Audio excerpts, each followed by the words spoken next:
خدا کسی کے ساتھ ہوئی زیادتی کو کبھی بھی رائیگاں نہیں جانے دیتا۔ بے شک وہ ذات بہترین انصاف والی ہے، نہ کسی کے آنسوؤں کو نہ کسی کی آہوں کو خدا کبھی ضائع کرتا ہے۔ اللہ ظالم کی رسی کو ڈھیل ضرور دیتا ہے، پر خدا کی لاٹھی بے آواز ہے۔ لوگ اپنے جرم اور اپنے گناہوں کو دوسروں پر تھوپ کر خود کو تسلی تو دے دیتے ہیں، لیکن اللہ نہیں بھولتا کسی کا ٹوٹا دل۔ اللہ کبھی بھی ایسے نہیں چھوڑتا۔ بے شک اللہ رحیم ہے، اللہ ضرور انصاف کرے گا ہر کسی کی زیادتی کا۔ ان اللہ مع الصابرین۔ میں تعلق میں مہنگے تحفوں، بلا وجہ تعریفوں اور اچھی صورت کے حق میں نہیں ہوں۔ اگر ایک کہہ نہ سکے اور دوسرا اس کی پریشانی سمجھ لے، تھکے ہوئے حلیے میں ایک دوسرے کے سامنے جانے میں ہچکچاہٹ نہ ہو، اور عیبوں پر تانے ملنے نصیحتیں کرنے کے بجائے بس خاموشی سے بنا کچھ کہے آپ کو سمیٹ لیا جائے، تو میری ڈکشنری میں اسی کا نام محبت ہے۔ حضرت ابو ہریرہ رضی اللہ تعالیٰ عنہ سے روایت ہے کہ رسول اللہ صلی اللہ علیہ وآلہ وسلم نے فرمایا، منافقوں پر فجر اور عشاء کی نمازوں سے زیادہ کوئی نماز بھاری نہیں۔ اگر انہیں نمازوں کی فضیلت معلوم ہو جائے تو سروں کے بل چل کر آئیں۔ صبر کی راہ چاہے کتنی کٹھن ہو، اللہ آپ کے دل کے صبر سے بخوبی واقف ہے۔ جلد ہی یہ بھاری دن گزر جائیں گے، اور جو چھن گیا وہ بہترین صورت میں لوٹا دیا جائے گا۔ کیا وہی نہ جانے جس نے پیدا کیا؟ لوگوں کے رویے کو بھلا دینا دراصل اپنے دل کو سکون دینے کا ایک خوبصورت طریقہ ہے۔ جو باتیں دل کو دکھ دیں انہیں اللہ کے سپرد کر دیں، کیونکہ وہ سب دیکھتا اور بہتر انصاف کرتا ہے۔ اگر آپ اللہ کے لیے وقت نہیں نکالیں گے تو آپ کی زندگی سے برکت ختم ہونے لگتی ہے، پھر کہیں بھی سکون نہیں ملتا، آپ کے پسندیدہ کام بھی بوجھ لگنے لگتے ہیں۔ اللہ کی یاد ہماری زندگی میں سانس کی حیثیت رکھتی ہے، اور سانس کے بغیر زندگی ناممکن ہے۔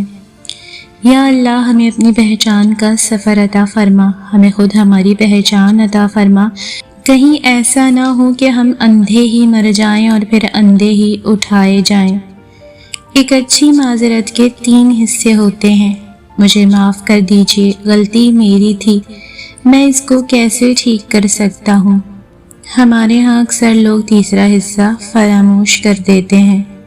میں اللہ کی پناہ مانگتی ہوں ان آنکھوں سے جو ہماری زندگیوں پر نظر رکھتی ہیں جیسے وہ ہماری تباہی کا انتظار کر رہی ہوں۔ زندگی میں اپنوں کی خیر گری رکھیں، ان کے کام آئیں، ان کے دکھ بانٹیں، ان پر احسان کریں، ان کو خوشیاں دیں۔ کفن میں لپٹی لاش کے سامنے چیخنے کا کوئی فائدہ نہیں۔ زندگی میں اتنے خوش رہو کہ تم سے بات کرنے والا انسان جب بھی ملے خوش ہو جائے۔ ہم کسی کے لیے آسانی پیدا کریں یا مشکل، وہ ایک نہ ایک دن ہمیں ضرور ملتی ہے۔ دوسروں کے لیے آسانیاں پیدا کریں، انشاءاللہ آپ کے لیے بھی آسانیاں ہوں گی۔ کچھ عادتیں زندگی ہوتی ہیں جن کے چھوٹ جانے سے ہم زندہ تو رہتے ہیں مگر زندگی ہم میں نہیں رہتی۔ اعتبار سوچ سمجھ کر کرنا دوست، ممکن نہیں ہر جگہ ہم ہی ملیں۔ ایک طرف نفرت ہے جو چند لمحوں میں محسوس کر لی جاتی ہے، اور ایک طرف محبت ہے جس کا یقین دلاتے دلاتے ساری عمر گزر جاتی ہے۔ توبہ کا برتن چاہے کتنی بار ہی کیوں نہ ٹوٹ جائے، اس ٹوٹے ہوئے برتن کو اس خدا کے پاس لے جایا کرو۔ وہ خدا الجبار بھی تو ہے، وہ اسے دوبارہ بنا دے گا۔ اگر ماضی دروازے پر دستک دے تو اسے کبھی بھی جواب نہ دے، کیونکہ اس کے پاس آپ کو بتانے کے لیے کچھ بھی نیا نہیں ہوگا۔ ہمیں ایسا کیوں لگتا ہے کہ ہم کسی انسان کو چھوڑ دیں گے تو وہ نہیں رہ پائے گا؟ ایسا نہیں ہے، ہم اپنے ساتھ اس انسان کا خلوص، محبت، مان، اعتبار سب ساتھ سمیٹ لاتے ہیں۔ وہ انسان وقتی تکلیف میں مبتلا ضرور رہتا ہے پر پہلے جیسا نہیں رہتا۔ ہمارے لوٹ آنے کی صورت میں بھی ہمیں معافی تو مل سکتی ہے، دوبارہ اس انسان تک رسائی نہیں۔ اگر کسی دن آپ کا رشتہ ایک ایسے شخص سے ختم ہو جائے جس سے آپ محبت کرتے ہیں تو اس کے تمام راز اور کہانیاں اکٹھا کر کے کسی خفیہ ٹھکانے میں ڈال دیں اور کبھی کسی کو اس تک پہنچنے نہ دیں، کیونکہ رشتے ختم ہونے پر بھی اخلاقیات نہیں مرنی چاہیے۔ اللہ ہی تو رازدار ہے، ہمارے جھکے ہوئے سر، ہمارے دل پر بہتے آنسو، ہماری کپ کپاتی زبان اور ہمارے اٹھے ہوئے ہاتھوں کا۔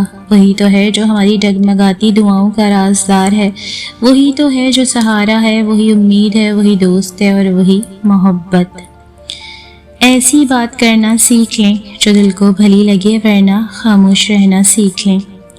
اگر چینی اور نمک کو مکس کر کے چیونٹیوں کے آگے ڈالا جائے تو وہ چینی لے لیں گی اور نمک کو چھوڑ دیں گی۔ اسی طرح دنیا میں ہر طرح کے لوگ ہیں، آپ اپنے لیے وہی چنیں جو آپ کی زندگی کو خوبصورت اور سویٹ بنا دیں۔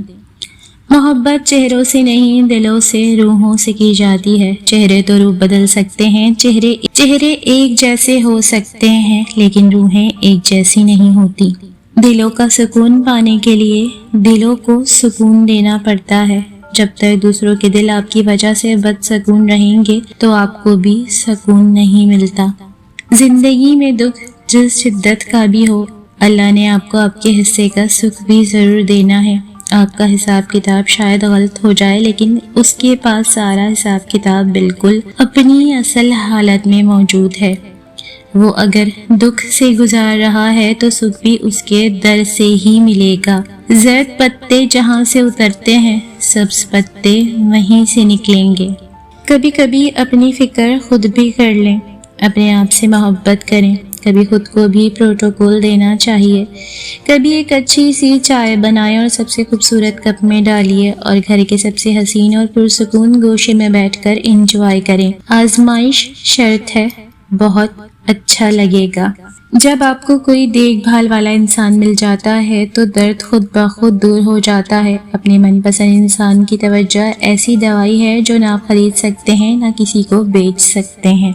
دہرائیے، مجھے ایسا بننا ہے کہ میں اپنے اللہ کو پسند آ جاؤں۔ مجھے کسی کی نگاہوں میں اچھا بننے کی کوشش نہیں کرنی۔ لوگ میرے بارے میں کیا سوچتے ہیں، مجھے اس سے بے نیاز ہونا ہے۔ دوسروں کی خامیاں نہیں گنوانی، بلکہ دوسروں کو ان کے مکمل ہونے کا یقین دلانا ہے۔